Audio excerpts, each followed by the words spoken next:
Click nyo lang yung TikTok shop nyo. Tapos, kita yung profile. Click nyo yan. Tapos, may lalabas dyan na TikTok Shop Center Creator. Click nyo yan. Tapos, create video. Lalabas yung camera. Tapos, add nyo lang yung product na gusto nyong gawang video. Ito, sa akin, Human Nature Lip Balm. Tapos, kung gusto nyo palitan yung name niya, pwede rin palitan or as is lang siya. Pagkatapos yan, add nyo.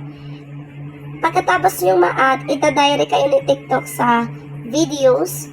Gamitin nyo yung videos na gusto nyo. Tapos next. Tapos kung okay na yung pag-edit nyo yan, next nyo na rin.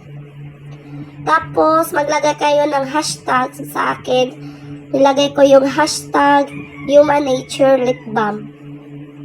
Or any hashtag na related sa video na ginawa nyo. Tapos kita nyo sa add link, mayroon na siyang Human Nature na naka-add agad. Yun na po yun.